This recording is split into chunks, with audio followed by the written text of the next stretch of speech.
네, 김종대의 레이더로 이어가겠습니다. 정치본색 2부 심층 인터뷰 시작하겠습니다. 김종대 전 의원 나오셨습니다. 안녕하세요.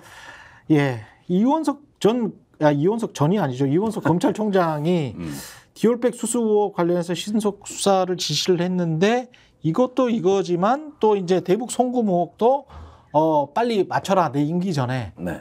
이거는 아까도 지금 저 기자들이랑 이야기하고 박진영 원장이랑 이야기했지만 뭔가 검사들이 자기 알리바이를 만들고 있는 그 과정 아닌가 그렇게 생각이 들어요, 저는. 갑자기 바빠졌죠. 여태까지 손 놓고 있다가.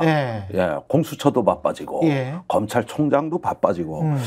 왜들 이럴까? 이 배경이 뭘까? 이거 참 여러 가지 관점이 막 혼란스럽게 분출되고 있습니다.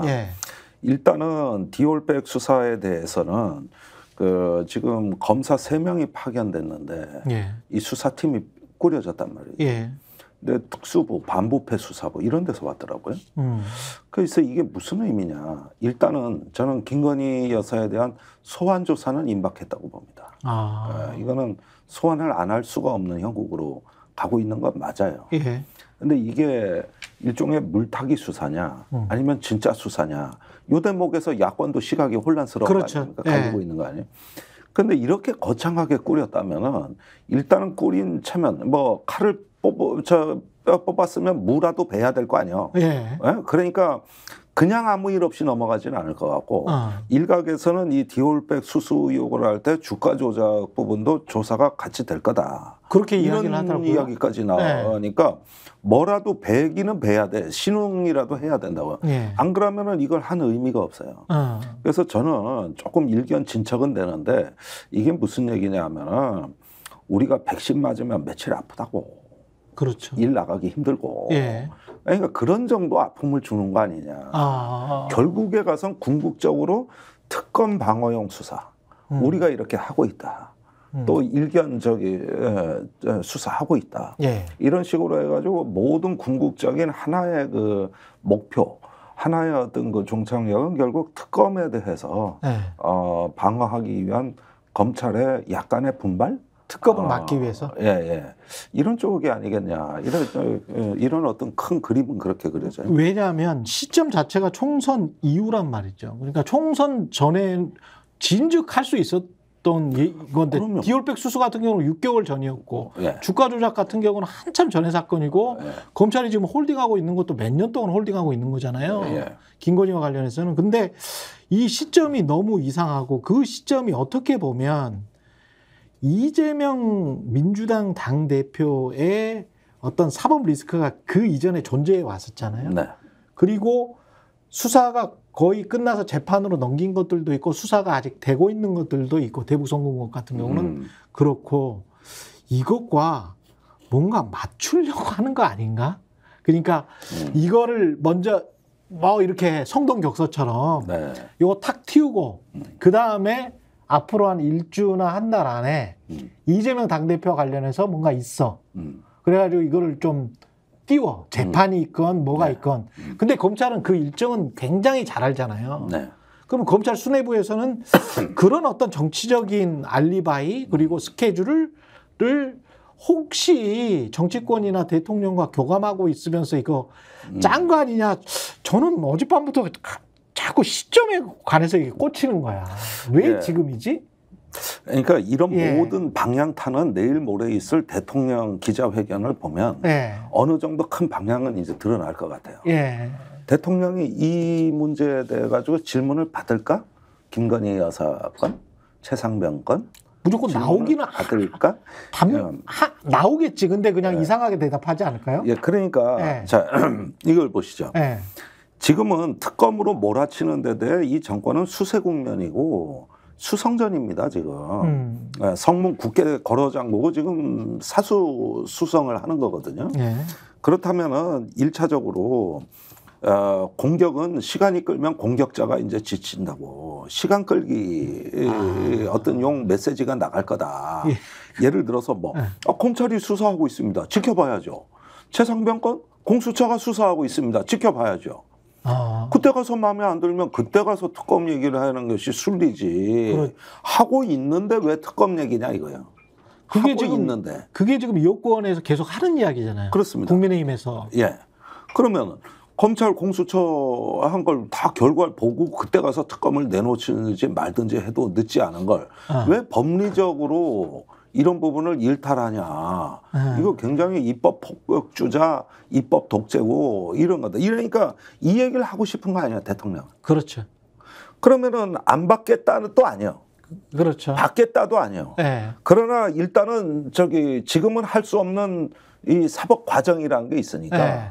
이거 지켜보자. 1위로 이제 방향 제시를 하겠죠. 그러면은 여기서 가장 중요한 건 뭐냐면은 지금 그 심판의 거센 공세가 이렇게 있는 이 시점에 야당의 맥을 끊어놓고 시간 끌기가 되는 거잖아요. 그러네요. 예, 그 사이에 이제 올해는 이런 어떤 공방 소모전을 하다가 그럭저럭 지나가면 공격자가 유리하겠습니까? 성을 지키는 수비자가 유리하겠습니까? 그러네요. 이거는 일종의 방어 우위 전략이라는 이게 뭐 군사학에 나오는 건데 예. 방어 우위 전략으로 가는 거고 그 사이에 이제 이재명 대표 뭐 사법 리스크가 나온다. 그렇죠. 조국 대표가 이제 대법원 판결이 나온다. 예. 이런 징검다리들이 있으니까. 일단은 제가 보기에 시간 끌기 전략에 다 맞춘 포석이 아니냐. 그런 거 그런 같아요. 면에서 일견 예. 이 특검에 대한 압박이 그 검찰총장의 어떤 신속 수사 지시나 공수처의 수사의 속도를 높이는데도 다 기여를 한 건 사실인데 그러면 그럴수록 또 특검은 점점 멀어지는 효과도 있는 거거든요. 그렇죠. 예. 예. 그래서 판원이 짜여지는 전체적인 양상은 수성전이다, 시간 끌기다, 진지전의 양상이죠 이게. 진지전의 양상으로 가면서 어떤 교착 상태를 노리는 거거든요. 야, 이 답답한 만약에 그렇게 되면 정말 국민들로서는 진실을 알고 싶으니까 그래가지고 처벌받을 사람들은 처벌받아야 되는데 그런 굉장히 답답한 정국이. 아니 이 디올백 수사 문제는 네. 수사를 한다는 게 문제가 아니라 기소하느냐 여부가 핵심입니다. 네. 네, 아니 자기가 진짜 소신 있고 양심 있는 검사들이라면 또 오늘 조정은 의원이 아침 방송에 나와서 한 얘기대로 정말 이원석 총장은 검찰의 명예를 생각하시는 분이라고 얘기를 하는데 정말 명예를 생각하시는 분이라면 기소를 해야죠. 그게 정의로운 검사죠. 네. 그 부분입니다. 그러니까 이거는 수사 자체는 너무 그렇죠. 우리가 뭔가 판이 결정된다고 기대를 너무 높이지 마시고 이 자체는 시간 끌기인데 이왕 수사를 했으면 그러면 기소하느냐. 여기에 명예가 걸린 거죠. 이거. 그렇죠. 예. 주가 조작 사건 같은 경우도 기소를 하느냐 안 하느냐가 중요한 지점인 것 같고 그런 의미에서 봤을 때는 이원석을 비롯한 검찰의 수뇌부가 대통령에게 등을 돌렸다. 이렇게 보기는 힘들죠. 아니 과거부터 이원석 그 검찰총장이 서울의 봄 영화를 보고 나올 때 작년이죠. 네. 이때 대통령실에 찍혔다는 소문이 파다했고 또 이분이 호남 출신이에요. 보성 출신이에요. 네, 보성 출신이에요. 그러다 보니까 왠지 좀 이 정부하고는 결이 다르지 않나 이런 얘기들이 좀 오갔던 건 사실이에요. 그런데 그 뒤로 이렇게 보니까 존재감이 없더라고. 어디로 사라지고 안 보였어 한동안. 그렇죠. 이거 오랜만에 나온 거 이거 올라네. 한동훈 법무장관 있을 때는 안 보였죠. 안 보였어요. 아예. 둘이 동기인데. 안 보이더라고. 그래서 조금 이분이 이번 정부하고 이렇게 어떤 극단적 사법기술자들에 의한 어떤 국정농단에 참여한 인물 같진 않아, 이원석이. 그러나 그 대신 뭔 결정을 못하고 질질 끌고 그러면서 결과적으로 정권을 이롭게 하는 어떤 걸 하는 거지. 이 사람 전면에 나서서 자기가 망나니 같은 짓 한 적은 없다고. 그러나 일을 안 해요. 그러다가 요즘 들어가지고 갑자기 이런다고. 검찰 조직을 보호하기 위해서 그런 거 아닙니까? 그래도 결국은 검찰 개혁하고 검찰의 수사권을 거의 해체하다시피 할 거는 민주당 정권이기 때문에 민주당 쪽으로 이런 상황에서 넘어가면 검찰은 거의 해체 수준일 것이다. 이런 어떤 검찰 내부의 어떤 위기 이거를 반영한 것 같아요. 저는 아무리 봐도 이게 진정성이 있다. 그러니까 이렇게 보이기는 힘들거든. 이게 방어전이라는 게 그런 거예요. 저런 그 위협이 있고 압력이 있으니까 네. 지키자. 그러기 위해서 필요한 게 뭐냐. 이런 어떤 방어 우위 전략이고 이러다가 야권의 사법 리스크의 어떤 순간이 오면은 그때는 공세로 바뀌죠. 그러니까. 네. 그때는 공격 우위 전략으로 바뀌는 거지. 지금은 야, 공격할 때는. 야, 우리 김건희도 수사했어? 네. 이렇게 말할 명분을 만들려고 하는 거. 그렇습니다. 거 같다. 그래서 그러니까 질질 끌다가. 수사로서의 어떤 나름대로의 어떤 그 존재감을 보이자. 그러나 모든 어떤 마지막은 기소입니다. 이게 검사는요. 예. 수사로 말하는 존재가 아니라 공소장으로 말하는 존재입니다. 공소장이 자기 존재의 그렇죠. 표현인 거예요. 예. 그런데 이게 기소로 이어지지 않는다면 그게 무슨 정의로운 검사입니까? 그러니까 이런 부분들에 대한 어떤 우리의 지금 혼란스러운 감각들은 내일 모레 대통령 기자회견을 보면 어느 정도 좀 이제 이해가 되실 거예요. 네, 기자회견 보고 그다음에 사실은 이 최상병 수사 외압 의혹 사건도 그렇고 주가 조작도 그렇고 디올백은 이미 수술을 해버렸으니까요. 네. 그 관련해서는 국민들이 다 판단하고 있고요. 주가 조작 의혹 사건 같은 경우 그다음에 수사 외압 의혹 사건 같은 경우 이 두 가지는 검찰이 아니라도 공수처나 또는 언론, 일부 언론을 통해서 진실이 나올 수도 있는 거 아니에요. 그리고 또는 그 당사자들, 그러니까 외압에 참여했던 네. 뭐 유재은이랄지, 신범철 또 뭐 많죠. 뭔가 나올 수 있는 여지가 있지 않습니까? 그러니까 제가 이 상황을 설명을 드리면은 지금 국방부의 유재은 법무관리관은 완전히 허수아비 같아요. 그 밑에 있는 육군 대령 사법고시 출신이에요. 중령? 대령. 대령. 이 부자가 의혹의 핵심인데 박정원 대령 입건이라든가 이 공소에도 깊이 관여된 인물로 보이고. 육사 나왔는데 사법고시 출신이다. 그래서 이건 뭐 육사와 검사의 합작품인데, 그런데 유재은 법무관리관은 국방부에 자기 세력이 없는 사람이에요. 계약직으로 개방직으로 들어간 사람이고. 이 사람 민간인이고. 또 진보 성향이에요. 그때 민주당에서 많이 지지했던 인물입니다. 민주당의 몇몇 의원들이. 그러다 보면은 이제 올해 6월에 임기가 끝나서 자연인 신분으로 들어왔을 때는 완전히 이제 지금 상황과는 다른 그렇죠. 신경의 변화가 있을 가능성이 매우 큰 인물이고. 가장 제가 보기에 터질 만한 어떤 이제 하나의 어떤 대응 기조가 무너질 가능성이 가장 높은 조직은 해병대입니다. 여기는 지금 일촉즉발이에요. 그런데 김계환 사령관이 4일 날 들어가서 10몇 시간 조사를 받았어요. 그렇죠. 그런데 공수처가 5일 날 다시 오라 그랬다. 그러니까 나가는 사람 내일 아침에 들어오라 그랬다. 그런데 이제 처음엔 그러겠다고 했다. 지금은 취소한 상태거든요. 사정이 안 좋아서 몸이 피곤해서. 여하튼 또 부르겠다는 거잖아요. 공수처는. 그런데 뭔가 좀 이상해요. 김계환 사령관이 변호사도 없이 공수처에 들어가가지고 변호사도 몰라야 될 일종의 공수처하고의 질의응답 내용이 뭐였겠느냐. 그다음에 일부 묵비권을 행사했는데 그게 이제 대통령 외압법이에요. 경로설. 이런 부분으로 돼 있고. 그러다 보니까 이거는 공수처에서 김계환의 입을 열기 위한 모종의 어떤 카드가 준비되어 있는 것 같아요. 제 예상으로는 어떤 순간에는 박정훈 대령과의 대질이 이루어질 가능성이 대질도 충분히 있습니다. 그걸 통해서 김계환을 압박하려는 이런 전술을 쓴다든지 여러 가지가 지금 고려되고 있는 것 같거든요. 그 다음이 임성근인데 임성근 전 사단장이 지금 거의 부사령관으로 오는 분위기예요. 해병대 부사령관으로 보직 인사를 할 예정인데 이렇게 되면은 사령관, 부사령관이 다 피의자가 지휘하는 군대가 되는 건데 이거는 예비역 해병 전후에도 거의 뒤로 낮아빠질 얘기거든. 그렇죠. 이제 해병대는 완전히 맛이 가는 군대가 되는 거예요. 그러면은 이런 부분에서 해병대 장군들은 이거 진실을 다 알아요. 당시 최상병 사건 2첩할 때 장군단 회의가 있었으니까.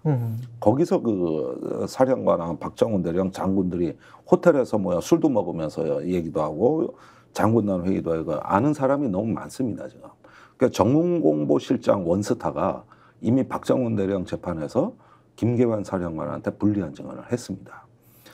그렇죠. 그런데 해병대가 제가 보니까 컨트롤 타워가 없어요 지금. 이제 각자 도생이에요. 그래서 현재 정종범 해병대 부사령관이 이미 자기 개인 변호사를 선임해 놓은 상태입니다. 공수처 수사가 자기한테 올 걸로 예상하고. 아, 그렇군요. 그 자기 살 길 찾는 거예요. 서로 통제가 안 돼요. 사령관이 저렇게 있으니. 그렇죠. 그러니까 지금 이런 거는 사령관만 지금 저 직위 해지를 하고 대기 발령을 내리면은 투스타가 사령관 대행을 누군가가 하겠지. 하겠죠. 그래서 쓰리스타는 지금 수사 대기자로 이렇게 해가지고 지휘 체계를 바꿔줘야 돼요. 근데 이제 결국은 이것도 이종섭 지키기처럼 김계한을 지키고 있는 거네요. 저기 뭐냐 이거 총대를 맨 게 현재 신원식 국방장관이에요. 계속 기자들한테 사령관 임기 지켜야 된다 이런 얘기를 퍼뜨리고 사성장군 진급 가능성까지 지금 저 언론에 얘기하고 있어요. 그러면은 김계한 달래기네요. 그렇죠.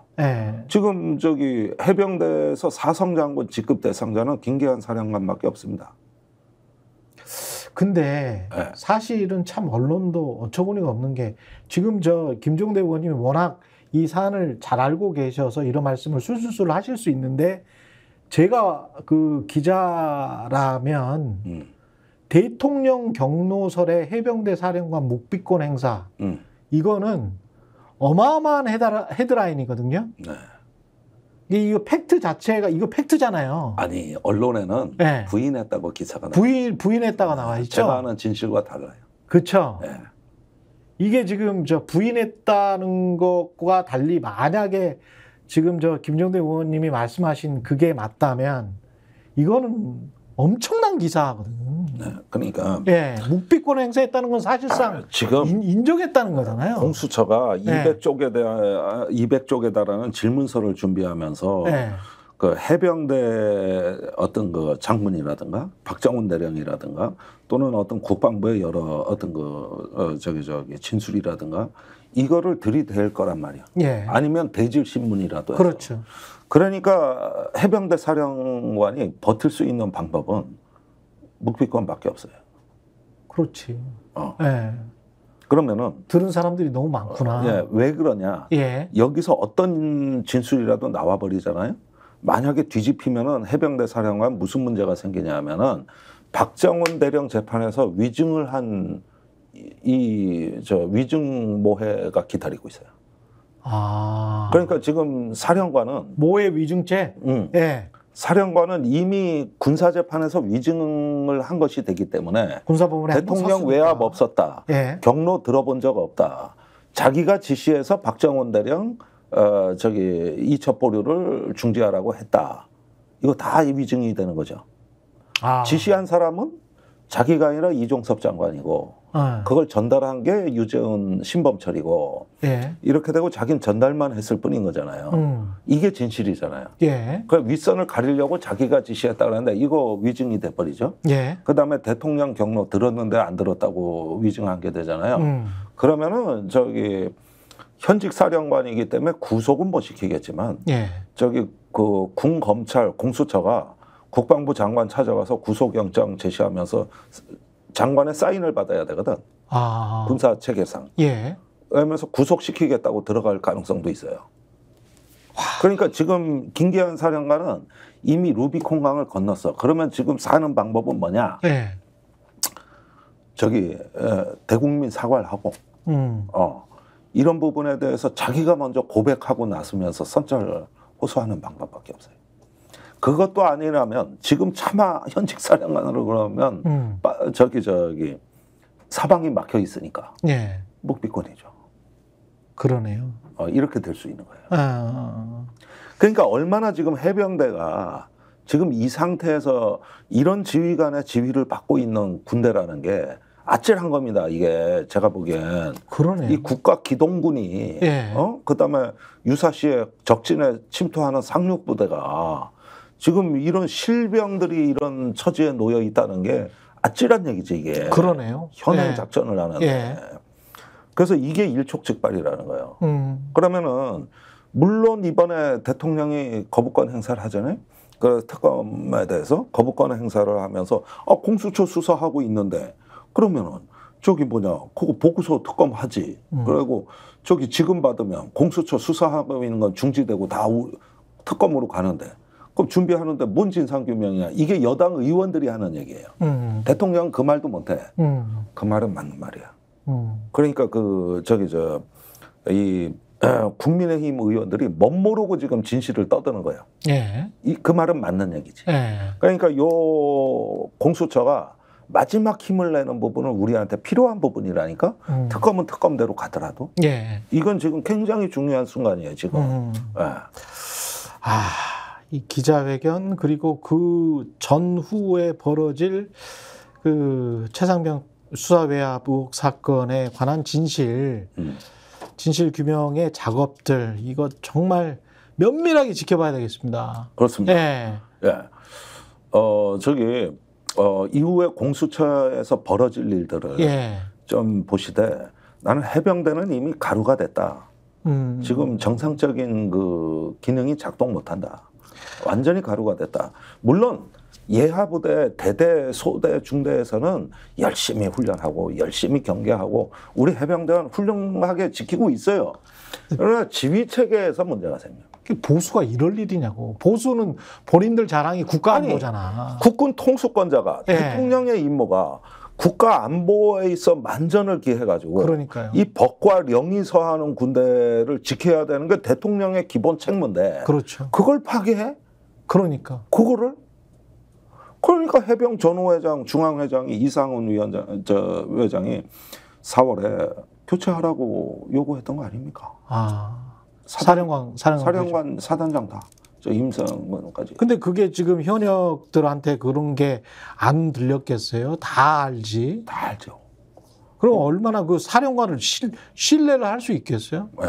그럼 신뢰하지 못한 사령관 밑에서 갑자기 유사시에 어떤 해병대인데 게다가 그러니까 거기에서 뭐가 터지면 어떤 유사시에 뭐 국지전이라도 터지면 해병대가 제일 먼저 나서야 되는데 이렇게 해병대 사령관을 정치적인 사건에 연루시켜 놓고 이렇게 방치를 한다는 게 그러면서 당근 뭐 줄게 포스타 줄게 조금 기다려봐. 포스타 부사령관 그다음에 사단장까지 아까 생각해 보니까 임성근 사단장까지 이게 지금 진짜 보수인데 이래도 되는 겁니까? 그러면 보수가 딱 그렇게까지 하고 네. 이제 그러면은 저 해병 전후에는 진짜 둘로 쪼개질 가능성이 있어요. 그렇죠. 네.